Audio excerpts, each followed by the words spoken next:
Welcome back नाजरीन। Break पे जाने से पहले हमने तमाम सियासी सूरत हाल का पूरा भरपूर जायज़ा ले लिया और क्या कुछ हो रहा है सरजमीन पाकिस्तान पे और किस तरीके से हमारे सियासतदान उस पिच पे खेल रहे हैं जिस पिच पे वो पिछले 60-70 सालों से खेलते चले आए और हम आवाम इंतज़ार में रहते हैं कि इस बार जीत जाएंगे, ये इस बार कुछ कर लेंगे। सियासत शायद हमारी हर चीज़ में, हर बात में मौजूद है। हम चाहे कहीं भी जाएं, किसी गली के नुक्कड़ पे चले जाएं, किसी होटल पे चले जाएं, किसी भी जगह चले जाएं, हम अपने अगर जिसकी शादी हो रही होती है दूल्हा, उससे भी पूछ लें कि सियासी सूरत हाल क्या है, तो वो भी सियासत के ऊपर पूरी बातचीत कर लेगा।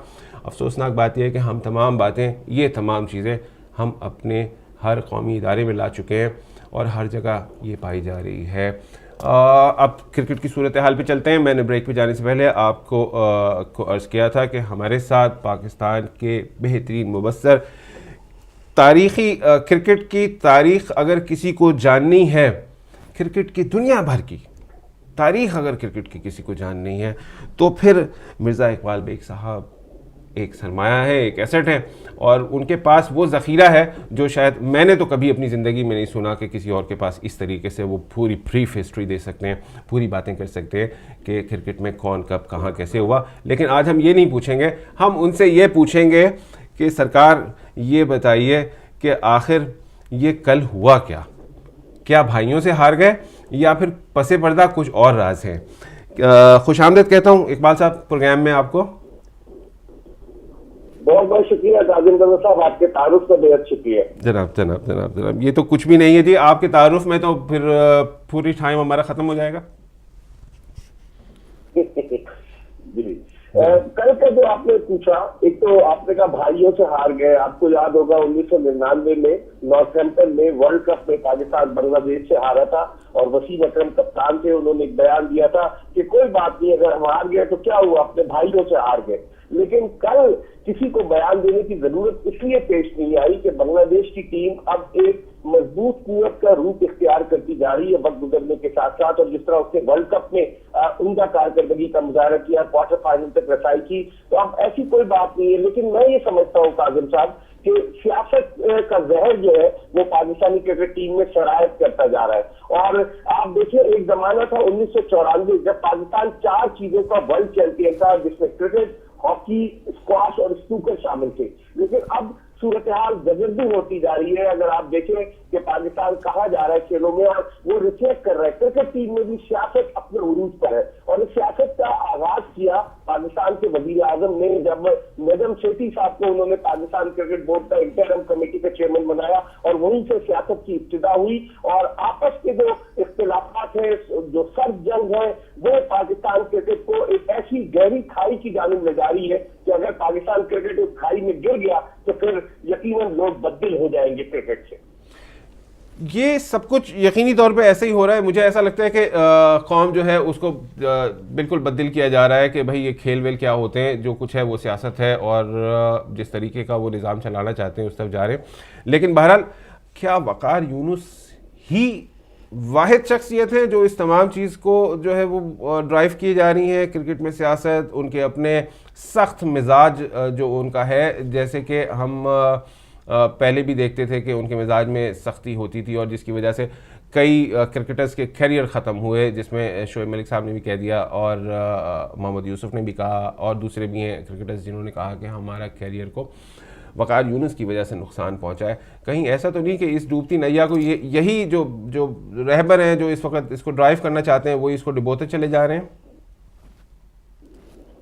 कादिर साहब, वक़ार यूनुस अब भी अपने आप को वो 90 के अशरे का वक़ार यूनुस समझते हैं, जब उनकी को क्रैशिंग यॉर्कर मुखालिफ बैट्समैनों पर खौफ के साए तारी कर देती थी। लेकिन अब वो वक्त बदल गया, अब वो कोच के रूप में है और वो ये चाहते हैं कि उनको एक ऐसी टीम मिले कि जो एक हेडमास्टर के सामने सर झुका के खड़ी हो जाए और कोई जुर्रत न कर सके किसी बात पर उनसे इख्तिलाफ करने का। रफ्ता रफ्ता उन्होंने पाकिस्तान क्रिकेट से किन लोगों को बाहर किया, आपने भी जिक्र किया। शोएब अख्तर कहते रह गए कि 2011 के वर्ल्ड कप का सेमीफाइनल उन्हें मोहाली में भारत के खिलाफ खिलाने नहीं खेलने दिया वक़ार ने और फिर शोएब ने रिटायरमेंट का ऐलान कर दिया। मोहम्मद यूसुफ एक वक़ार यूनुस का शिकार। अब्दुल रज़ाक 2010 में, अक्टूबर 2010 में उसने तूफानी इनिंग्स खेलकर पाकिस्तान को कामयाबी से हमकिनार किया अबू धाबी में जनूबी अफ्रीका के खिलाफ। वकार यूनुस उनको भी टीम से निकालना चाहते थे। दबे लफ्जों में उन्होंने शोएब मलिक की भी मुखालफत कर दी। शाहिद आफरीदी के बारे में तो उन्होंने बाकायदा टेलीविजन पर ऑन कैमरा बयान दिया उनके खिलाफ। अब आप देखिए यूनुस खान से उनकी सब जंग जारी, मोहम्मद हफीज को उन्होंने वापस भिजवा दिया वर्ल्ड कप से। तो आप देखें कि वकार यूनुस पाकिस्तान के किसी सीनियर खिलाड़ी को टीम में बर्दाश्त करना नहीं चाहते। उसकी बुनियादी वजह मैंने आपको वही बताया कि वो चाहते हैं कि नए बच्चे हो और उनके हर हुक्म पर सर तस्लीम खम कर दे। ये पाकिस्तान क्रिकेट के लिए बड़ी नुकसानदेह बात है। और रात की तारीखी में मैं आपको दावे के साथ कह रहा हूँ, वकार यूनुस साहब पाकिस्तान आए थे, नजम सेठी साहब से मिले थे, इस वक्त वो कमेंट्री कर रहे थे मुत्तहिदा अरब अमारात में। रात की तारीखी में आए, हमको पता चल गया, उन्होंने लाहौर में मीटिंग की और चले गए। उसके बाद दिखावे के लिए एक सिलेक्शन पैनल बनाया गया जी, कोच का इंतखाब ये कमेटी करेगी, जबकि तमाम चीजें पहले तय हो चुकी थी। और काजिम साहब, वकार यूनुस $16,000 महाना ले रहे पाकिस्तान क्रिकेट बोर्ड से। इसके अलावा उनका $25,000 सालाना का ट्रैवलिंग अलाउंस है जो पाकिस्तान क्रिकेट बोर्ड में दे रहा है। डेली अलाउंस वो अलग लेते हैं, बहुत सारे उनके इंसेंटिव है, लेकिन उसके बावजूद अगर वो डिलीवर नहीं कर पाए और खिलाड़ियों को चुन चुन कर टीम से बाहर निकाल रहे, तो फिर आप मेरे सवाल का जवाब दीजिए कि क्या पाकिस्तानी शायकीन क्रिकेट बदल क्रिकेट से होंगे या नहीं होंगे। यहाँ तो मुझे ऐसा लग रहा है कि बदल नहीं होना ये कि हम अपने क्रिकेट को एशेस तो नहीं बना पाएंगे, मगर शायद हम अपने बच्चों को ये बता पाएंगे कि किसी ज़माने में क्रिकेट होती थी पाकिस्तान में और ये सब कुछ होता था। अच्छा, इकबाल भाई, मेरे साथ को होस्ट होते बेनज़ीर हैं, वो आपसे कुछ सवाल करना चाहती हैं। प्लीज़ बेनज़ीर जी। अस्सलाम वालेकुम इकबाल साहब। वालेकुम अस्सलाम बेनज़ीर जी, मैं आपसे ये पूछना चाहती हूँ कि जो मैं आपने बताई मालूमात वो बहुत मुफीद मालूमात थी, उससे थोड़ा बहुत पाकिस्तानी क्रिकेट टीम के बारे में मुझे पता चला है। जो मैंने यहाँ मैं इकबाल भाई एक आपको बड़ी दिलचस्प बात बता दूं कि मेरा ताल्लुक पाकिस्तान से है और बेनज़ीर जो है ये हिंदुस्तान से हैं। अच्छा, जी हाँ, जी हाँ। तो देख लें, हम एक टेबल पे बैठे हुए और दोनों मुमालिक की सियासत को और स्पोर्ट्स को भी डिस्कस कर रहे होते हैं। और let's get back to the question of Benazir please. शुक्रिया कासिम भाई। जी जी इकबाल भाई, मैं आपसे ये पूछना चाहती हूँ कि जिस तरह आपने अभी मालूमात हमें दी है और आपने थोड़ा सा बैकग्राउंड बताया है, तो मैंने जो मैंने अपना पॉइंट ऑफ व्यू वकार यूनुस साहब के बारे में मतलब बनाया है, वो मेरा ये बनता है कि वकार यूनुस साहब अपनी अना की तस्कीन के लिए मतलब पाकिस्तान की टीम को इतना नुकसान पहुंचा रहे हैं कि एक दिन पाकिस्तान की टीम बांग्लादेश से तो क्या, जो सबसे जो ज़ईफ़ टीम है इस वक्त वर्ल्ड में क्रिकेट की, उससे भी ज़्यादा नीचे चली जाएगी अगर यही वकार यूनुस साहब ने अपनी हरकतें रखी, अच्छे अच्छे प्लेयर्स को और सीनियर प्लेयर्स को अपनी अना की तस्कीन के लिए, अपने मफादात के लिए निकालते रहे। बिल्कुल आपने दुरुस्त कहा बेनज़ीर। आप देखिए, पाकिस्तान आईसीसी की वनडे इंटरनेशनल रैंकिंग में 7वें नंबर पर है। वो टीम जो नंबर 2, नंबर 3 टॉप पर हुआ करती थी, वो बिल्कुल नीचे आ गई। और फिर उसके अलावा आप देखिए कि वकार यूनुस साहब की अगर मैं वनडे की कारकर्दगी आपको दिखाऊं, अगस्त में ये कोच बने, श्रीलंका के खिलाफ श्रीलंका में वनडे सीरीज हार गए। फिर उसके बाद अक्टूबर नवंबर में मुत्तहिदा अरब अमारात में पहले ऑस्ट्रेलिया के खिलाफ वनडे सीरीज हारे और फिर उसके बाद न्यूजीलैंड के खिलाफ वनडे सीरीज हारे। न्यूजीलैंड गए, वहां 2 वनडे मैचों पर मुश्तमिल सीरीज हारे। वर्ल्ड कप में गए, वहां हार गए। इससे पहले जब जिम्बाब्वे की टीम के साथ थे तो वहां पर हम एक वनडे इंटरनेशनल मैच हार गए। इतनी सारी चीजें हो रही है जिससे आप इनकी कारकर्दगी का बखूबी अंदाजा लगा सकती है। बिल्कुल, और देखिए हार जीत तो खेल में लगी ही रहती है, एक टीम हारती है एक जीतती है, लेकिन यहाँ पर पाकिस्तान क्रिकेट टीम के साथ मुसीबत ये है कि वो इसलिए नहीं हार रहे क्योंकि उनके अंदर काबिलियत नहीं है, वो इसलिए हार रहे हैं क्योंकि वकार साहब गलत फैसले कर रहे हैं और जिसका जो खमियाजा है वो पाकिस्तान की टीम को भुगतना पड़ रहा है और पाकिस्तान की आवाम को। बिल्कुल आपने दुरुस्त कहा, उनके फैसले गलत है, वो अपनी अना के खोल से बाहर नहीं निकल पाए हैं। वही मैंने आपको बताया कि अपने आप को, हालांकि वो one of the greatest bowlers Pakistan has ever produce, इनमें से वकार यूनुस एक है। इतने बड़े खिलाड़ी थे, लेकिन जितने बड़े खिलाड़ी थे उतने अच्छे कोच नहीं रहे। इनके में मुझे अच्छी तरह से याद है सलीम अल्ताफ के साथ 2007 में वकार यूनुस का तनाजा हुआ, फिर उसके बाद जब एजाज बादशाह पाकिस्तान क्रिकेट बोर्ड के चेयरमैन थे 2010 में, तब वकार यूनुस का तनाजा हुआ, तो किसी के साथ इनकी बन नहीं पा रही, समझ में नहीं आता कि करना क्या चाहते हैं। और इससे पाकिस्तान क्रिकेट को काजिम भाई और बेनजीर जितना नुकसान पहुंच रहा है, ऐसा ये नाकाबिले तलाफी नुकसान है जिसका अदालत करने में बरसों लग जाएंगे। इस बात को पाकिस्तान क्रिकेट बोर्ड को रियलाइज करना चाहिए। मेरी शहरियार खान साहब से बात हुई, मैंने उनसे कहा, लेकिन अब आप देखें ना कि कोच अपनी रिपोर्ट देता है, अजहर अली को कप्तान बना दे। एक शख्स जो 27 मार्च के बाद वनडे इंटरनेशनल मैच खेल रहा है, आपने उसे कैप्टन बना दिया, आप उसको पहले खिलाए तो सही, टीम में तो जगह। बहुत सारे ऐसे तजुर्बात हो रहे हैं कि जिससे लगता यही है कि पाकिस्तान क्रिकेट जो है वो अब बजाय इसके के ऊपर की तरफ जाए, बुलंदी की तरफ जाए, पस्ती की तरफ दाम है। ये अजहर अली के सर पे आके चिड़िया बैठी थी क्या, जो खास एक चिड़िया है सेठी साहब की? कालिम भाई, अजहर अली का मसला ये है कि एक खास लॉबी है पाकिस्तान क्रिकेट में, मिसबाह-उल हक, सुई नॉर्दर्न गैस पाइपलाइन, वो अपने लड़कों को सपोर्ट कर रही है। हालांकि ये पाकिस्तान की टीम है, ये किसी इदारे की टीम नहीं है, ये किसी शहर की टीम नहीं है। जब खेलते हैं तो पाकिस्तान के सब जलाली परचम की सरबलंदी के लिए सितारा अपने सीने पर लगाकर खेलते, लेकिन बाद लोग ऐसे अपनी लॉबिंग के जरिए इस क्रिकेट को नाकाबिले तलाफी नुकसान पहुंचा रहे हैं। क्योंकि अजहर अली मिसबाह के ग्रुप में था, मिसबाह ने भी उनको सपोर्ट किया, और फिर उसके बाद अहमद शहजाद और उमर अकमल, चूंकि वकार यूनुस भी उनसे नाखुश थे और मिसबाह भी नाखुश थे, उन्हें दूध में से मक्खी की तरह निकाल बाहर फेंका गया। बहुत सारी ऐसी चीजें हो रही है पाकिस्तान क्रिकेट में, पसंद और नापसंद की भेंट चढ़ रहे कई क्रिकेटर कि जिनका मुस्तकबिल रोशन और ताबनाक है, लेकिन ये पसंद और नापसंद की जंग जो है, ये मैं समझता हूँ कि खिलाड़ियों के कैरियर के साथ खिलवाड़ कर रही है। एग्जैक्टली ऐसे ही हो रहा है। अच्छा ये बताइए, अगर हम दूसरी तरफ आते हैं, नजम सेठी साहब की बात करते हैं कि इस वक्त वो पाकिस्तानी क्रिकेट की पहले चेयरमैन थे, फिर उसके बाद फिर हट गए, फिर आगे आए। इस वक्त बातें हो रही हैं कि वो आईसीसी के सदर बनने जा रहे हैं। पिछली मरतबा शायद नॉमिनेट हुए थे, नहीं कामयाब हो पाए थे। इस मरतबा आईसीसी की सदारत के मजबूत तरीन उम्मीदवार हैं या वो सदर बनने जा रहे हैं, क्या कहेंगे इस पर?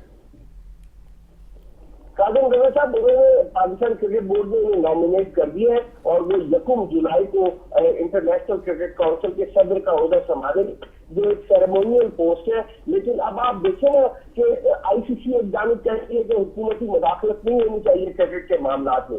दूसरी तरफ नजम सेठी साहब इस वक्त पाकिस्तान क्रिकेट बोर्ड की एग्जीक्यूटिव कमेटी के चेयरमैन है, जो पाकिस्तान क्रिकेट बोर्ड के पेटर्न इन चीफ है। उन्होंने कहा कि हर कीमत पर निजाम सेठी साहब को अकोमोडेट करना है, और क्योंकि बहुत ज्यादा शोर मचा, वरना वो चेयरमैन बन जाते, तो फिर शहरियार खान साहब को लेकर आए। इंतहाई शरीफ आदमी है शहरियार खान, एक उनकी रिस्पेक्ट है, वो सफारतकार रह चुके हैं, 81 बरस उनकी उम्र है, उनको लेकर आए ताकि सारे शॉट्स जैसे पर्दा निजाम सेठी साहब खेले। और यही हो रहा है पाकिस्तान क्रिकेट में। अब शहरियार खान साहब को इस बात का अंदाजा हुआ तो दोनों के दरमियान पर जंग शुरू हो चुकी है, क्योंकि शहरियार साहब कहते हैं मोइन खान जो है वो नजम सेठी के आदमी है, शहरियार खान साहब ये समझते हैं वकार यूनुस नजम सेठी के आदमी है। नजम सेठी पीछे रहकर सारे शॉट खेल रहे हैं और ये सरजंग और पाकिस्तान क्रिकेट को तबाही की तरफ लेकर जा रही है। बहुत ही अफसोसनाक सूरत हाल है। पाकिस्तानी क्रिकेट बोर्ड इस वक्त अपने के हाथों ही जो है वो तबाही का शिकार है। ये तमाम चीज़ें जो है वो तबाही मज़ीद बढ़ जाएगा, और हम एक ही स्पोर्ट शायद रह गया था जिसमें हम पूरी दुनिया में जाने माने जाते थे और लोग हमसे खौफजदा रहते थे इकबाल साहब। लेकिन अब जो है वो लोग कहते हैं कि हमें यकीन नहीं आता ये वही टीम है, और उनका हंसने को और मजाक उड़ाने को दिल चाहता है। बड़े बड़े अजीम क्रिकेटर्स ने ये बात की। आपने कैसा लिया था जब कहा गया था कि पाकिस्तानी टीम को देख के जो है वो अब अफसोस होता है और हंसी आती है? क्या क्या क्या सोचा था आपने उस वक्त? सवाल रिपीट कीजिएगा। जी, मेरे ख्याल में सचिन तेंदुलकर की तरफ से ये बात आई थी कि पाकिस्तानी क्रिकेट टीम को देख के अब हमें किसी किस्म का खौफ नहीं होता। बिल्कुल सही। क्रिकेट में देखें ना, एक तो ओहदों की जंग है, ग्रुपबंदी हो चुकी है। जो नीट एंड क्लीन लोग होते हैं, जो एनर्जेटिक लोग होते हैं, उनको काम के लिए लाया नहीं जा रहा काजिम भाई। अब आप देखें कि जो सिलेक्शन कमेटी बनाई है डमी सिलेक्शन करने की, आप उसमें कोई नौजवान नजर नहीं आएगा। उस सिलेक्शन कमेटी के चेयरमैन हारून रशीद साहब है, जिनकी उम्र 62 बरस है, गुज़िश्ता 23 बरस क्रिकेट बोर्ड से बात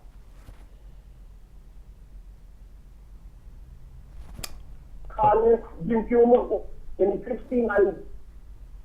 अच्छा, इकबाल भाई, मुझे आपकी आवाज़ ब्रेक हो रही है, आवाज़ आ रही है और फिर नहीं आती। आप लाइन पे शायद हमारे पास लाइन ड्रॉप हो गई है। मिर्ज़ा इकबाल बेग साहब थे हमारे साथ पाकिस्तान से ऑनलाइन, और उन्होंने एक कंप्लीट सिनेरियो दिया, कंप्लीट पिक्चर दी हमको कि क्या हो रहा है। पाकिस्तान की क्रिकेट भी सियासी हो चुकी है और वहाँ पर जो है वो तमाम चीज़ें अपनी मर्ज़ी से देखी जा रही हैं कि वो एक हमारा एक परिंदा बड़ा मशहूर है पाकिस्तान में, वो अक्सर हमारे एक बड़े सहाफ़ी हैं, हम में से ही हैं, वो हमारे सीनियर हैं, उनके पास होता है और वो परिंदा जहाँ भी जाता है वहाँ की खबरें उन्हें ला के दे देता है। तो उन्होंने उसी खबरों पे उसे पाकिस्तानी क्रिकेट को भी चलाना शुरू कर दिया है, जिसका नतीजा ये आ रहा है कि जो लोग कैपेबल हैं वो बाहर होते जा रहे हैं और जो लोग मजीद तबाही लेके आ रहे हैं वो आगे। मतलब किसी भी मुल्क की जो टीम होती है वो सिर्फ इसलिए नहीं खेलती कि हम इस सूबे के लिए खेलें या इस ग्रुप के लिए खेलें या इस सियासत पार्टी के लिए खेलें, और अब वो अपने मुल्क के लिए खेलती है क्योंकि वो अपने मुल्क के लिए फ़ख्र का बायस होते हैं। और अगर सचिन तेंदुलकर ने, जिस तरह आपने कहा, मैंने ये न्यूज़ मेरी नज़रों से नहीं गुजरी, अगर उन्होंने ये इतनी बड़ी बात कही है और वो इंडिया के बहुत बड़े क्रिकेटर हैं, लोग उनको मतलब इंडियन एक तरह देखा जाए तो उसकी पूजा करते हैं कई लोग, के उनको समझते हैं कि वो बहुत अच्छे क्रिकेटर हैं, तो मतलब इतना बड़ा क्रिकेटर अगर ये वाली बात कह रहा है तो ये बात फिर माननी चाहिए। ये पाकिस्तान के लिए एक वो टाइम फख्र का था कि जब मतलब सचिन तेंदुलकर जैसा भी बैट्समैन पाकिस्तानी टीम को देख के बैटिंग करते हुए डरता हो। और ये वाकई अफसोस की बात इस वक्त है पाकिस्तान के लिए कि पाकिस्तान की वही टीम जिससे बड़े बड़े बैट्समैन डरा करते थे, आज वो उनकी बैठकर मजाक उड़ा रहे हैं। देखिए, ऐसा भी नहीं है, हम अगर आपकी तरफ देखते हैं तो वहाँ पे बड़े बड़े काम हुए हुए हैं, ऐसा ना कहें। वो स्टार लगते हैं आते हुए, उनका चलन ढलन तमाम ऐसा होता है कि जैसे फिल्मी हीरो चला आ रहा है मैदान में, लेकिन जब वो पहली गेंद पे आउट हो जाते हैं और फिर देखें आपके यहाँ तो ये हुआ कि वो बाकायदा कह दिया गया कि किसकी वजह से हारे और क्राउड में कौन था। तो देखें, ऐसा भी नहीं है। नहीं, मैं सिर्फ वो वाली बात कह रही हूँ, आप हमला करें मगर ऐसा ना करें। ये तो हमला नहीं कर रही हूँ, सिर्फ मैं वो वाली बात कह रही हूँ कि जो इकबाल बेग साहब ने कही, मैं सिर्फ उसी सिनारियो से कह रही हूँ। ऐसी बात नहीं है कि इंडियन क्रिकेट टीम ने गलतियां नहीं की, वो भी करते हैं और बहुत सारी सभी टीम्स करती हैं। सिर्फ इस वक्त ये पाकिस्तान के बारे में आप बात कर रहे थे तो मैंने इसलिए कहा है, बल्कि एक सिंपैथी में कहा है कि मतलब एक इतनी अच्छी टीम होते हुए कि जब लोग डरा करते थे उनसे, और आज मतलब वही बैट्समैन जो उनसे डरते थे आज उनके बारे में गलत रिमार्क्स दे रहे हैं, तो पाकिस्तान के लिए सोचने का मकाम है। सिर्फ मैं ये कहना चाहती हूँ। हाँ, यकीनन देखिए ये बात सही है कि सोचने का मकाम है, हम सोच रहे हैं और वो हमने अगर वो अभी भी चाहें तो अपनी टीम को बेहतर से बेहतर नहीं, वो देखें, हमने वर्ल्ड कप में वहाब रियाज के एक छोटे से स्पेल में हमने पूरी दुनिया को बता दिया कि हम कितने केपेबल हैं। आप देखें, बिल्कुल ये एक टाकरा तो हमेशा ही रहेगा हिंदुस्तान पाकिस्तान का, कि हम जो है वो किसी भी बात पे उलझ सकते हैं, उसको सुलझाने बैठ सकते हैं। वही बात आ जाती है कि सियासतदानों की तरह नेगेटिव टाकरा नहीं होना चाहिए, हमेशा पॉजिटिव होना चाहिए। हाँ जी, हम क्योंकि पॉजिटिव ही बात करते हैं और कहीं ना कहीं से अप्रोच पॉजिटिव लेके आते हैं। बड़ा अच्छा रहता कि अगर हमारे साथ इकबाल बेग साहब रहते लाइन पे, उनसे मैंने कुछ सवालात और भी करने थे। इस मौजूदा सीरीज़ का क्या नतीजा निकलेगा, क्या हम क्या हमारी टीम कम बैक करेगी या नहीं करेगी, किस तरीके के हालात आगे की तरफ उसको लेके चले जाते हैं। मैं बेनज़ीर की तरफ इस मामले पे बिल्कुल भी नहीं जाऊंगा, क्योंकि ये ना होना कि वो फिर कहना शुरू हो जाए कि जी हमारी टीम कमज़ोर है या नहीं है या क्या सूरत हाल होती है, लेकिन बेकरार है कुछ कहने के लिए। नहीं, मैं बिल्कुल भी ये नहीं कहना चाहूँगी कासिम भाई की टीम आपकी कमज़ोर है, या क्योंकि हार जीत तो लगी रहती है। मैं सिर्फ वही अपनी बात दोबारा दोहराऊंगी कि मैं वही इकबाल बेग साहब के सिनारियो की वजह से मैंने ये वाली बात कही कि जिस तरह उन्होंने ख़ुद ये वाली बात तस्लीम की है कि वक़ार साहब अपनी अना की तस्कीन के लिए या सियासत की वजह से अच्छे अच्छे खिलाड़ियों को निकाल रहे हैं, जिसकी वजह से पाकिस्तानी टीम होती जा रही है। अगर वो अपने टीम में से अच्छे खिलाड़ियों को ना निकालें तो पाकिस्तान एक बेहतरीन टीम है, इसमें कोई शक नहीं। ठीक है, आप हमें ज़ईफ़ कह लें, कोई नहीं है, लेकिन यकीन माने कि हमारी टीम जो है वो एक नौजवानों की टीम पे मुश्तमिल है और वो आगे बढ़ती चली जा रही है। और जो है वो यकीनी तब उतार चढ़ाव आता रहता है भाई, ऐसा भी नहीं है कि आप हमें कुछ भी कहना शुरू हो जाए और जो है वो गलत हो जाएगा काम। अच्छा, अब सूरत हाल, हमने पॉलिटिक्स पे बात की, हमने क्रिकेट बात की, हमने कराची की बात की, हमने इंटरनेशनल इश्यूज़ के ऊपर अगर हम बात करते हैं तो यूके इलेक्शंस में हम लास्ट वीक भी हमने बात की, उससे लास्ट वीक में हमने बात की यूके इलेक्शंस के हवाले से भी। और अभी तक कोई ऐसी ज़्यादा तेज़ डेवलपमेंट उसमें नहीं हुई है सिवाय इसके कि जो स्पीचेस हो रही हैं। कुछ है आपका उसके ऊपर? मैं कल न्यूज़ देखी थी, बीबीसी न्यूज़ मैंने देखी, तो उसमें अभी तक जो दिखा रहे हैं वो यही दिखा रहे हैं कि उन्होंने ना एक एस्टिमेट लगा रखे हैं सारे। आप कोई भी न्यूज़पेपर उठा के देखें तो वो एस्टिमेट लगा रहे हैं कि कौन सी टीम जीत सकती है और कौन सी टीम नहीं जीत सकती। वो अपनी परसेंटेज बता रहे हैं, व्यूवर्स वोट कर रहे हैं कि वो किन किन को वोट देंगे। तो उससे अभी तक कंजर्वेटिव और लेबर साथ साथ चल रही हैं, दोनों के तकरीबन सेम वोट हैं, लेकिन सही नतीजा तो तभी निकलेगा 7 मई को जब हम लोग वोट डाल चुकेंगे। और उम्मीद करते हैं कि जो भी टीम जीते वो अपनी आवाम के लिए अच्छा ही सोचे और हमारे लिए बेहतर ही हो। क्या बात है, अगर इसी के साथ आप ब्रेक का अनाउंस कर दें तो। बेशक। तो मैं यहाँ पर अपने नाज़रीन से कहना चाहूँगी कि एक छोटे से ब्रेक का वक्त होता है, आपसे मुलाकात होती है एक छोटे से ब्रेक के बाद।